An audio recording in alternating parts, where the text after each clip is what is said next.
Good morning student. सेमुसि द्वितीयो भागः दशमकक्षायाः तृतीयः पाठः व्यायामः सर्वदा पथ्यः। प्रस्तावना। प्रस्तुत पाठ आयुर्वेद के प्रसिद्ध ग्रंथ सुश्रुत संहिता के चिकित्सा स्थान में वर्णित 24वें अध्याय से संकलित है। इसमें आचार्य सुश्रुत ने व्यायाम की परिभाषा को बताते हुए उससे होने वाले लाभों के विषय में श्लोक के माध्यम से चर्चा की है। पहला श्लोक है इसका। शरीरायास जन्नम कर्मो व्यायामं संगितम तत्कृत्वा तु सुखम देहम विमृत्नियात समन्ततः। इसमें कुछ संधि विच्छेद पद आए हुए हैं जिनका हम संधि विच्छेद करेंगे। पहला शब्द इसमें देखिए, शरीरायास जननम। संधि विच्छेद बनेगा इसका, शरीर धन आयास जननम। दूसरा शब्द है इसमें तत्कृत्वा, तत् धन कृत्वा। इसका अन्वय देखेंगे, शरीर आयास जननम कर्म व्यायामम संगितम। था इस लाइन में हमें कोई परिवर्तन नहीं करना। दूसरी लाइन देखेंगे, तत्कृत्वा समन्ततः, अर्थात जो अंतिम शब्द है उसको हम पहले ले आएंगे। तत्कृत्वा समन्ततः तु सुखम देहम विमृत्नियात। हिंदी अर्थ देखेंगे इसका, शरीरम शरीर आयास जननम कर्म व्यायामम संगितम, अर्थात शरीर से जो हम परिश्रम करते हैं, कर्म करते हैं, वही व्यायाम कहलाता है।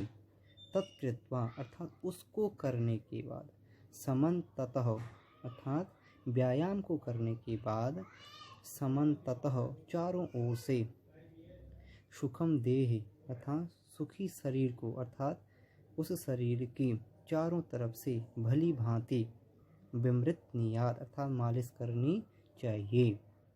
अर्थात शरीर से जो परिश्रम कर्म करते हैं, अर्थात परिश्रम रूपी कर्म करते हैं, उसे व्यायाम कहते हैं। और उस व्यायाम को करने के बाद हमें शरीर की चारों ओर से भली भांति मालिश करनी चाहिए। अगला श्लोक देखिए, दूसरा वाला। शरीरोपचयः कांतिर गात्राणां सुविभक्तता दीप्ताग्नित्वमनालस्यं स्थिरत्वं लाघवं मृजा। अब इसमें भी हम संधि पद देखें। पहला शब्द है इसमें शरीरोपचयः, शरीर धन उपचयः। दूसरा शब्द है इसमें कांत्र गात्राणाम, जो रौ है रपर है उसको हम यहाँ विसर्ग कर देंगे तो कांति धन गात्राणाम। तीसरा शब्द है इसमें दीप्ताग्नित्वम अनालस्यम, दीप्त धन अग्नित्वम धन अनालस्यम। ये इसका संधि पद है।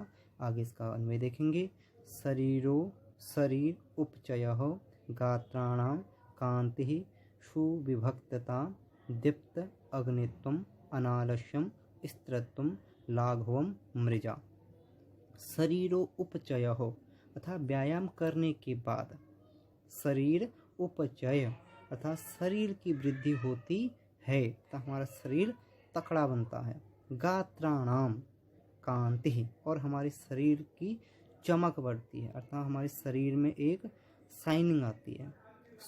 सुविभक्तता, और हमारा शारीरिक सौंदर्य बढ़ता है। दीप्त अग्नित्वम, दीप्ताग्नि कहते हैं पेट की अग्नि को, जिसे हम जठराग्नि भी कहते हैं। उसकी क्या होती है, वृद्धि होती है, अर्थात जठराग्नि की वृद्धि होती है, जिससे हमारी पाचन शक्ति दृढ़ होती है। अनालस्यम, और अनालस्यम का अर्थ है आलस्य से हीन होते हैं, अर्थात हमारे शरीर में कोई आलस्य नहीं होता। शरीरत्वम, और हमारा शरीर क्या होता है, दृढ़ होता है, मजबूत होता है। लाघवम, लाघव का अर्थ है हल्कापन, और हमारा शरीर क्या हल्कापन महसूस, हम शरीर में हल्कापन महसूस करते हैं।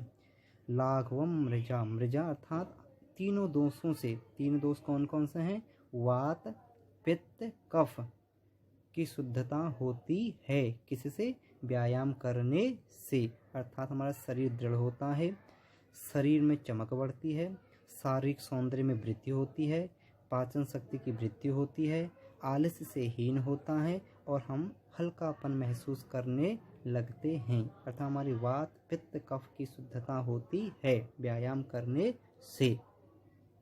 अब तीसरा श्लोक देखिए, श्रम कल्म पिपाशोष्णम शीतादीनां सहशृणुतां आरोग्यम चापि परमं व्यायामाद उपजायते। इसका संधि विच्छेद पद देखेंगे इसमें। पिपाशोष्णम, पिपासा धन उष्णम दूसरा शब्द है। शीतादीनाम, शीत धन आदीनाम। चापि, चौ धन अपि। व्यायामादुपजायते, व्यायामात् उपजायते। अन्वय। श्रम, कल्म, पिपासा, उष्ण, शीतादीनां सहिष्णुता, परमं आरोग्यम च अपि व्यायामात् उपजायते। अर्थात श्रम, श्रम कहते हैं मेहनत को। क्लम अर्थात थकान, अर्थात व्यायाम करने के बाद जो हम मेहनत करते हैं उससे क्या होता है, हमारे शरीर थक जाता है अर्थात थकान महसूस करता है। और हमें पिपासा, हमें प्यास लगती है। उष्ण, गर्मी लगती है। शीतादीनाम, सर्दी आदि। शीतादीनाम अर्थात शीत कहते हैं ठंड को, आदि अर्थात आदि इत्यादि। सहिष्णुता अर्थात सहन करने की शक्ति कहाँ से मिलती है? परमम आरोग्यम च अपि व्यायामात् उपजायते। परम आरोग्य, उत्तम आरोग्य व्यायामात् उपजायते अर्थात व्यायाम करने से ही उत्पन्न होती है। अर्थात इन चीज़ों को सहन करने के लिए, किन चीज़ों को सहन करने के लिए? प्यास, गर्मी, सर्दी आदि को सहन करने की शक्ति हमें व्यायाम करने से ही मिलती है अर्थात प्राप्त होती है। अगला श्लोक देखिए, फोर्थ वाला। न चास्ति सदृशं तेन किंचित् स्थौल्यापकर्षणं न च व्यायामिनं मर्त्य मर्दयन्त्यो रयो बलात्। इसमें संधि पद देखेंगे इसमें भी। चापि, चौ धन अपि। चास्ति का संधि विच्छेद होगा चौ धन अस्ति। किंचित स्थौल्यापकर्षणम, किंचित धन स्थौल्य धन अपकर्षणम। मर्त्य मर्द्यन्तयोरयोः, मर्त्यम धन अर्दयन्ति धन अरयः। अरयः कहते हैं शत्रु को। अरि शब्द है, इकारांत है, इकारांत का हरि हरि हरयः बनता है, उसी प्रकार अरि अरि अरयः बनता है बहुवचन में। इसका अन्वय देखेंगे। स्थौल्याप अपकर्षणम तेन सदृशम किंचित न अस्ति। मर्त्यम व्यायामिनम अरयः बलात् न अर्दयन्ति। स्थौल्यापकर्षणम अर्थात मोटापा, स्थौल्याप मोटापा, अपकर्षण अर्थात दूर करने के लिए, अपकर्षणम अर्थात उसको नाकर्षणम अर्थात उसको दूर करने के लिए। तीन सदृशम किंचित न अस्ति अर्थात उसके समान, अर्थात किसके समान? व्यायाम के समान कोई दवा नहीं है। मोटापा दूर करने के लिए व्यायाम के समान कोई दवा नहीं है। सदृशम किंचित न अस्ति। मर्त्यम व्यायामिनम अरयः बलात् न अर्दयन्ति। मर्त्यम अर्थात जो मृत्यु के निकट पहुंच चुका है वह व्यक्ति, व्यायामिनम यदि वह व्यक्ति व्यायाम करने वाला है, यदि वह इंसान व्यायाम करने वाला है।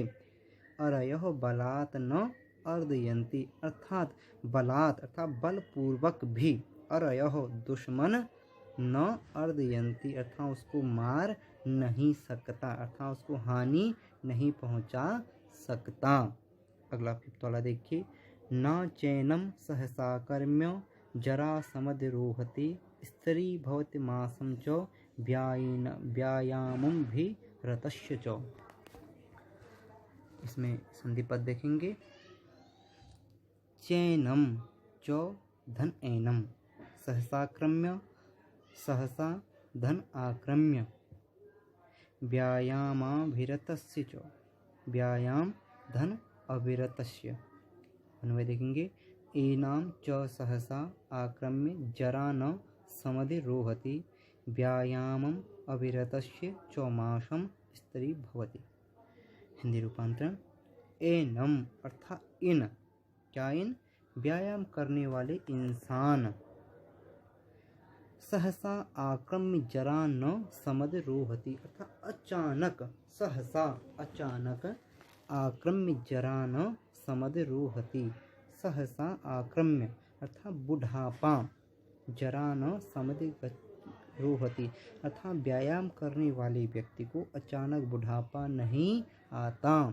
व्यायाम अभिरतस्य चौमासम स्त्री भवति, और व्यायाम अभिरतस्य अर्थात व्यायाम में तल्लीन, चौमासम स्त्री भवति अर्थात जो व्यायाम में तल्लीन व्यक्ति है उसकी मांसपेशी कैसी होती हैं, मांसम स्त्री भवति अर्थात हड्डी मांस स्थिर होती है अर्थात मजबूत होती हैं। अर्थात व्यायाम करने वाले व्यक्ति को जल्दी अचानक बुढ़ापा नहीं आता, और व्यायाम में तल्लीन रहने वाले व्यक्ति की हाड़, मांस, हड्डी, मांस, मज्जा स्थिर अर्थात मजबूत होती हैं। ये थे 5 श्लोकों का अर्थ है। इसमें हम संधि पद मैंने आपको वीडियोस में बता रखे हैं, आप भी इनका पुनः अभ्यास करेंगे। थैंक यू, धन्यवाद।